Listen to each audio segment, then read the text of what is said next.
You will know them by their fruit. You can look at someone's life and see the fruit that they bear and know whether or not that's a tree you want to be planted next to.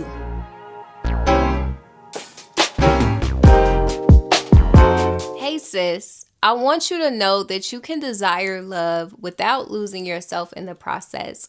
In this episode, we're going to talk about exactly how you can desire love and not lose yourself, right? Because oftentimes that's what happens when you don't guard your heart, your emotions, and when you don't give your dating life to God. So let's talk about it. Welcome to Exquisitely Empowered Pod. I'm your glow up God sis, Sonja Lauren, and this is the podcast where Christian women glow up in faith, femininity, and lifestyle. I am so happy to be here with you guys today. In last week's episode, we talked about how you can stop idolizing marriage, and we are in the season of dating and showing you guys how you can date the right way, okay? Because my Christian sisters need some help. My Christian sisters really need some help. So, in this episode, I'm going to be getting real about what it looks like to wait on God without giving your emotions, peace, and purpose away too soon. Let's get into it. I want to kind of start it off with a little testimony. Okay, a little testimony. Before I cultivated a relationship with Christ, I was in a lot of situationships. Dating, it was really just whatever I wanted it to be. I didn't really know much about dating. Like, I feel like I know so much now that growing up, dating, being in relationships, situationships, like I just didn't really know, right? I want to talk about this one situation, but I had met this guy, and I won't give like who, what, where, why, how, okay? Because people gonna start piecing it together, but I give you enough just to get the glimpse of where I'm going. So, met this guy. He would talk about God all the time. This man would even quote scripture, y'all. So in my mind, I was like, okay, he know God.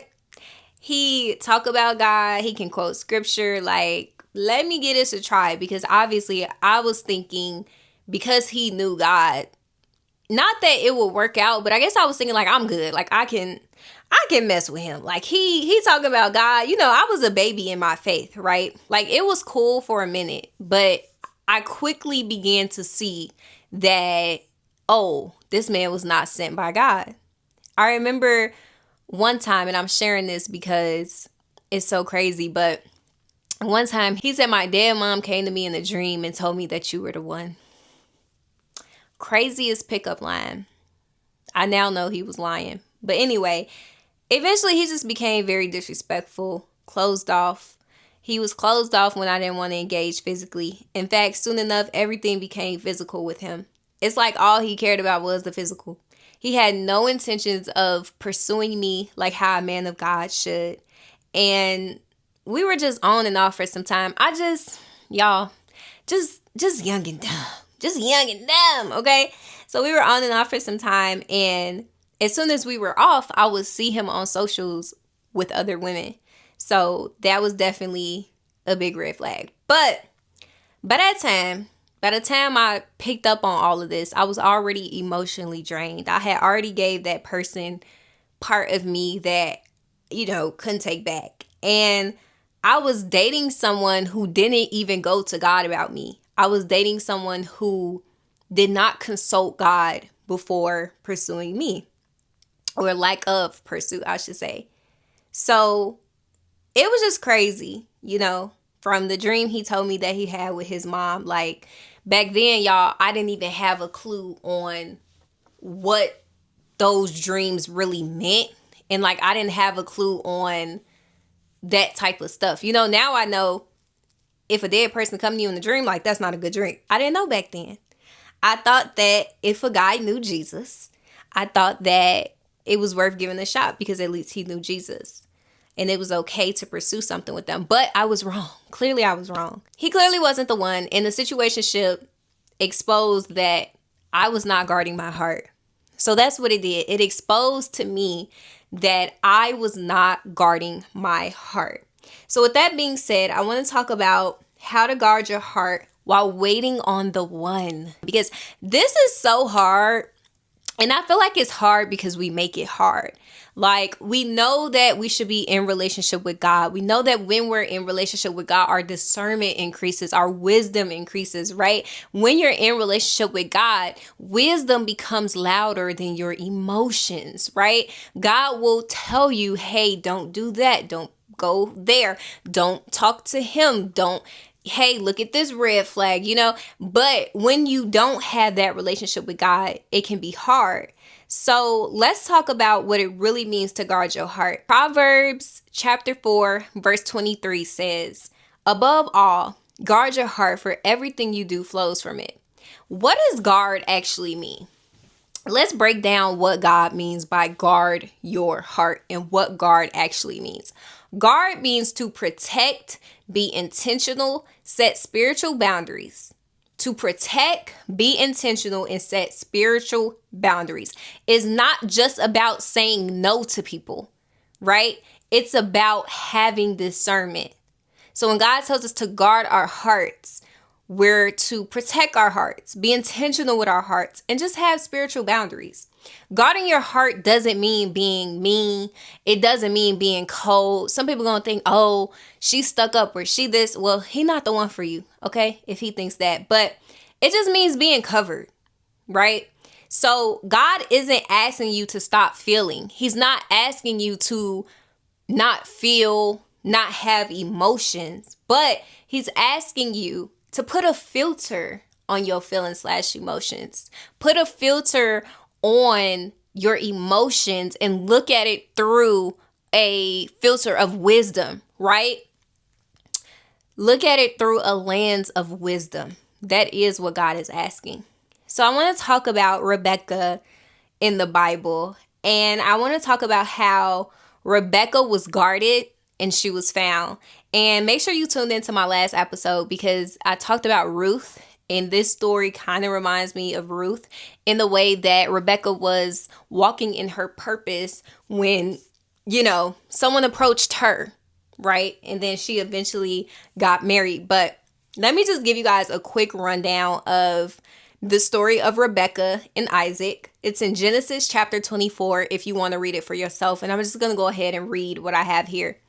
Abraham sent his servant to find a wife for his son Isaac. But not just any wife. He wanted him to find the right one, right? So the servant prayed and basically said, God, let the woman who offered me water and offers to water my camels be the one. So Rebecca showed up at the well, not looking thirsty, not chasing nobody, just doing what she does. And she voluntarily offered the exact thing that the servant prayed for. Water for him and his camels. She watered 10 camels, okay? She watered a lot of camels, so that was not easy. It showed that she was kind, generous, and humble, right? She didn't even know someone was watching her. That's the thing. She wasn't performing for a man. She was being faithful and private, and that was the thing that positioned her to be chosen. The servant watched her quietly, then revealed why he came. Long story short, she ends up becoming Isaac's wife. But the beautiful thing is she was guarded the whole time, covered by her family, approached with intention, and aligned with God's timing. I'm going to repeat that. She was covered the whole time. She was guarded the whole time, covered by her family, approached with intention, and aligned with God's timing. When your husband comes into your life, you have to understand that your family will be able to speak to that being your person. So when we talk about guarding your heart, right? And when we talk about dating in this season, just know that family can tell, yay or nay, right? She was covered by her family, which means that her family cared for her. If you're covered, if something covers you, they care.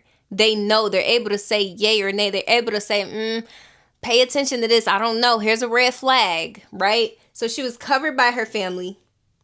She was approached with intention. The servant came with intention. He didn't just come just to come. He came with intention. And it aligned with God's timing, right? So the key things to take away here. Rebecca didn't flirt her way into a relationship. She served her way, right, into purpose. She was generous, gracious, grounded, and her actions revealed her heart posture. So she didn't audition for a man. I think that's where I'm trying to get at. Like, she didn't go auditioning for a man. She didn't have to perform for a man, right? She was simply just being herself, walking in her purpose, and that was enough. I don't know who needs to hear that, but I pray that just freed somebody. You don't have to prove yourself to the right man. You don't have to prove yourself to the right person. You don't have to audition.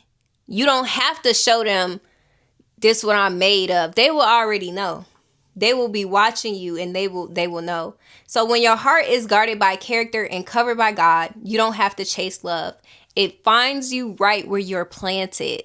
That just freed somebody else, because a lot of people feel like, oh, I need to be here. I need to do this. No, it's going to find you right where you are, in your city, in your state. And I'm speaking metaphorically. I don't know. Your husband may be somewhere else, but I just mean wherever you are, it's going to find you. He may live somewhere else, but wherever you are right now, wherever you're planted, he's going to find you. I want to actually talk about 4 ways to guard your heart while you wait. And if you're taking notes, just follow along here. The first way to guard your heart while you wait is discern before you dive, okay?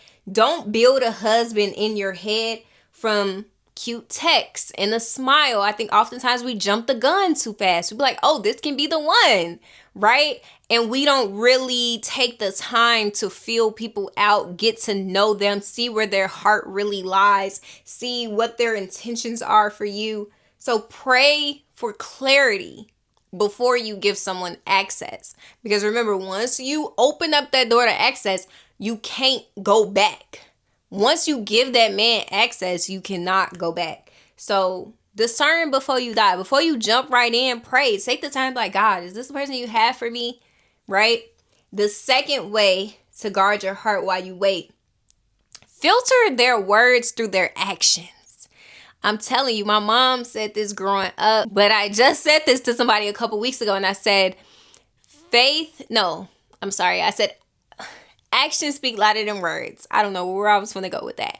Actions speak louder than words. I literally just said that, and I say it all the time because growing up is something that my mom said all the time, and it just stuck with me. But don't fall for potential. Watch the fruit. Don't fall for potential. Watch the fruit. Actions speak louder than words. Don't let a man tell you what he's going to do. Let a man show you what he's going to do. I'm at the point where it's like, I don't even want you to tell me. Just do it. Just do it. Just do it. Okay? And you got to have that mindset too. Actions speak louder than words. Filter their words through their actions. God says you will know them by their fruit. You will know them by their fruit. You can look at someone's life and see the fruit that they bear and know whether or not that's a tree you want to be planted next to.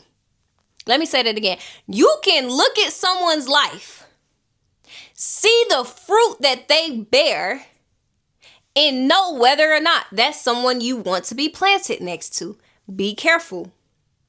The third way you can guard your heart while you wait is set emotional boundaries, y'all.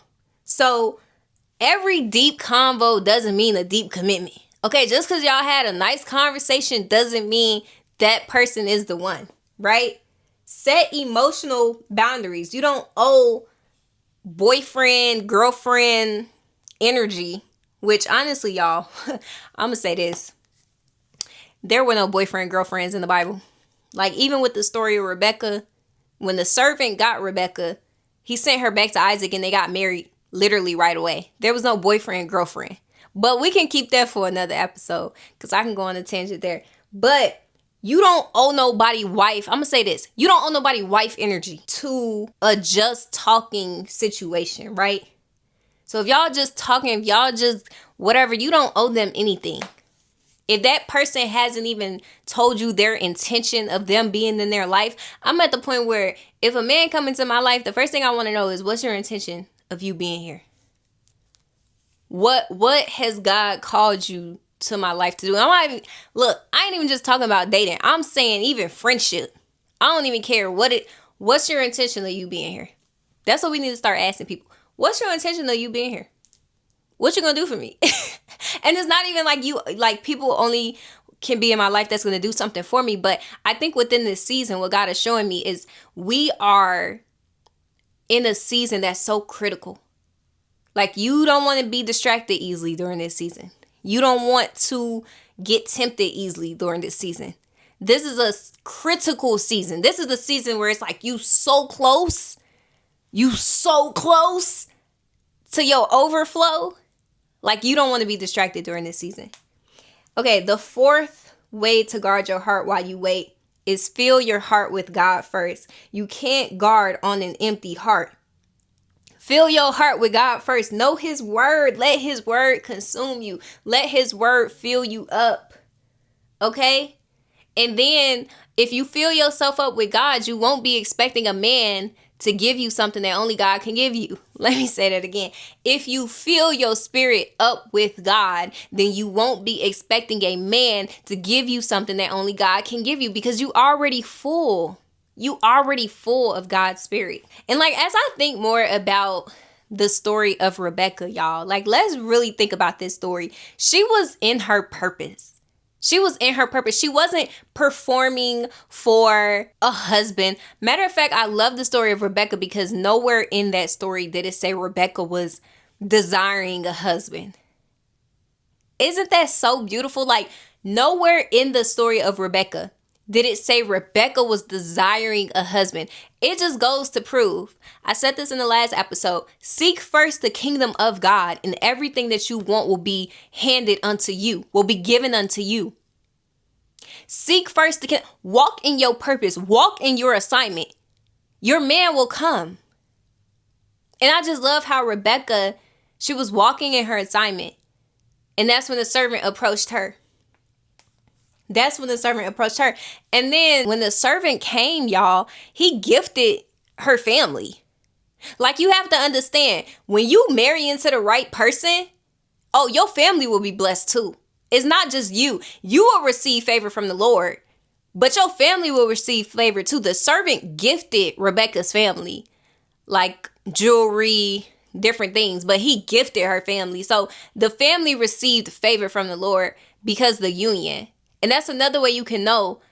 I know we're talking about guarding the heart, but God is sending me in this direction. That's another way that you can know if something is from God, because your family will start to reap the blessings too. The people around you. Think of family not just as brother, sister, mom, dad. Think of family of like the people around you. That favor will start jumping from, like, it's like a domino effect. Boom, boom, boom, boom, boom. Because you're walking in your purpose and you're receiving that favor from the Lord. So keep that in mind too. Your family will be rewarded as well. And I think another thing is just how Rebecca didn't even know someone was watching her.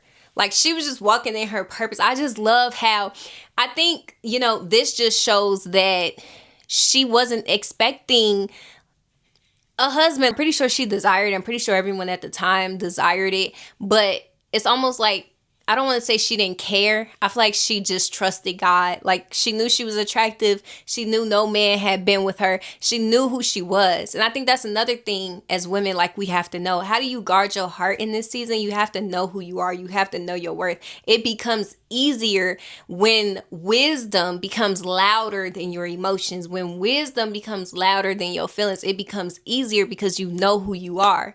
When you know who you are, right? It becomes easier to guard your emotions, to guard your heart, to cover your own self, right? To pray before you give someone access, to pray before you give someone the freedom into your life. It becomes easier. So I think knowing your worth, Rebecca knew her worth. That's why she was able to walk confidently in her purpose, in her assignment, because she knew her worth.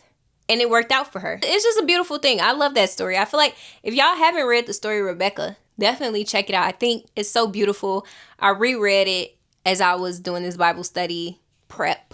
Not Bible study. Ooh, it feels like a Bible study. This podcast prep, I should say. I reread. I mean, I guess it was a Bible study for me. But yeah, it's just such a beautiful story. And it just gave me so much hope just with myself. And I think what that story kind of proves for me, I'm in a space and a place where God is going to give me a lot of favor in a lot of things when I start walking in my purpose. And I truly believe that. Like everything I've been praying for, I feel like it's going to come so fast when I actually start doing the things that God wants me to do. And so I don't know who this is for, but I feel like that's for somebody else too. Like you're going to get those things, but you have to walk in your purpose. And when you walk in your purpose, I promise you, y'all, it's going to come. Let's talk about some more takeaways that I need y'all to understand, right? If you have to lower your boundaries to keep him, he was never sent by God. God won't ask you to compromise your convictions for companionship. If you have to lower your boundaries to keep him, he was not sent by God. I think oftentimes as women, we do lower our boundaries and we do settle. I'm going to just say it. Gosh, do we settle? And I don't know what the science is behind settling. A part of me feel like it's generational, but I don't want to blame everything on generations because I know that God gives us free will. So I know that if there's a pattern that we recognize in our bloodline, we have the authority to stop it. We have the authority to pray against it. We have the authority to walk in freedom from it. And so I don't want to blame everything on bloodline, but I'm just like, man, as women, I do feel like we settle. We settle so much. Like we do lower our boundaries at times. And I don't know if I think for some women, it's like they don't want to be lonely. Some women might feel like, look, I can't live without a man. And yo, one of the things I'm so grateful for, I thank God almost every day for this, is I can be in singleness and feel content. And I think there's a lot of people who cannot be content in their singleness. There's a lot of people who suffer in their singleness. Like they can't be content. It's almost like they feel less than in their singleness. And I'm like, man, I thank God that I never needed a man in that aspect. Like I'm not saying I don't need a man. Let me clear that up. I need a man. Okay, I need a man. But I'm saying I can live my day-to-day life and be just fine. But I feel like some people in singleness, they can't live their day-to-day life and be just fine. It's like, I got to be talking to somebody. I got to have somebody pursuing me. I got to have somebody physically being with me. I thank God that was never me. And if you are going through that, I'm going to pray for you because I know how hard that can be. And I know that that mindset is not of God. I'm just praying for you, sister. And I love you. And you deserve more than what you're going through. The next thing is, don't give husband privileges to a man who hasn't even prayed for you. Spirit-led love starts in the secret place, not in the DMs. Spirit-led love starts in the secret place, not in the DMs. What if I told you that your future husband is actually praying for you right now? Yeah, your future husband have been praying for you for a while now. Right? The same way you have went to God and you've been praying for him, he's praying for you. And so it starts in the secret place. But yeah, don't give husband privileges to a man that, hasn't even prayed to God about you, haven't even brought your name to God, haven't even asked God, hey, is this my wife? I feel like, again, settling. A lot of us just settle. I want us to break out of the mindset of settling. You do not have to settle. The man that God has for you, you will not have to settle to be with. I think that just frees somebody. The man that God has for you, you will not have to settle to be with. You will not have to go against your boundaries to be with him. You will not have to give him things that he hasn't even worked for or worked towards, because this will be your husband. The right person will pursue you the right way. They will pursue you the godly way. Also, every connection is not confirmation. I think sometimes with guarding our hearts, especially when you're in that waiting season, you can feel like every connection means something or every connection is from God, or no. I want y'all to know that every connection is not confirmation. Every connection is not a possibility of this person being your husband. I mean, gosh, it's like, it's so hard. Can we just have friends nowadays? Everybody is not meant to be a man. Everybody is not meant to be a husband. Okay, sometimes God just send people into your life to help you with certain things. Everybody is not meant for you to be in a relationship with. And that goes to men and women. I'm not just getting on my women. I'm getting on my men too, because I think that's important. I thought about this not too long ago. I think about all of the people in my life where it's like, man, what if God brought that person in my life to be a friend? But we ended up crossing the line. Like, just imagine that. Everybody that comes into your life, you're not meant to be with them. You're not meant to pursue something with them, right? And I think sometimes we miss out on the beauty of an amazing friendship, of an amazing partnership that doesn't look like a relationship, because we want to skip getting to know people and go straight to intimacy. And then you go straight to intimacy and you figure out, actually, you're not meant for me. Like, you're a good person, but you're not meant for me. And then by that time, it's too late to go back. So, yeah, I'm yapping at this point. But honestly, y'all, I really think we do that. If he distracts you from God more than he draws you to God, it's not a relationship. It's a spiritual attack. If he distracts you from God more than he draws you closer to God, that is not a relationship from God. That is a spiritual attack. Okay? I'm going to say it one more time. If he draws you away from God more than he draws you closer to God, that is not from God. That is a spiritual attack. The enemy will come in so many forms and he will look so amazing. The enemy will look so great, y'all. And you will be like, man, like, this got to be sent from God, because physically you might be attracted to him, or emotionally, or whatever. And you like, yeah, but no, the enemy gonna look like your type. Sometimes the enemy look just like your type. Okay, so how do you know if it's a man of God? Does he draw you closer to God, or does he distract you from God? Has your relationship with God increased since he came into your life? Have you gotten closer to God, or have you gotten pulled back? So something to keep in mind there.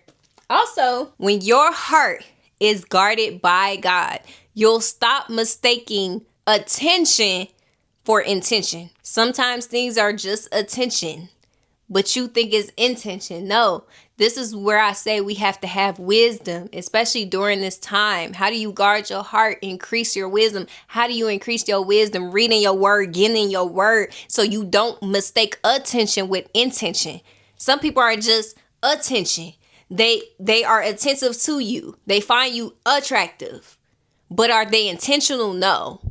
But you can't even see that because you stuck over the fact that somebody that look like that is interested in you. So we have to get to a point where we don't mistake attention for intention. As always, I have some reflection questions for you guys that I want to share, and I'm hoping that you journal on it this week. So the first question that I want you to journal on is, am I giving husband level access to someone who hasn't earned it spiritually? Am I giving husband level access to someone who hasn't earned it spiritually? The second question, have I let emotions lead more than discernment? Have I let emotions lead more than discernment? The third, what's one boundary I need to set this week to protect my peace? What is one boundary that you need to set this week to protect your peace? So I want you guys to journal on that and DM me the answer to any of those questions, and we can have a conversation and just talk more about what you're going through. Soon I'm going to open up to one-on-ones. Y'all be able to schedule one-on-ones with me, and we can also talk more, and I can pour into y'all. I am your glow up goddess and your glow up coach, okay? So I'm so excited to start that soon. But let me know in the comments down below if that's something y'all will be interested in. If this episode of Exquisitely Empowered blessed you, please do not gatekeep. Please send it to your mama, please send it to your auntie, your grandma, everybody. I'm pretty sure that they would want to tune in and listen and get empowered and blessed as well. With guarding your heart within this season, I know dating can be hard, but just know that God has a plan for you. Just know that God will give you the strength. God will give you the patience. He will give you everything that you need.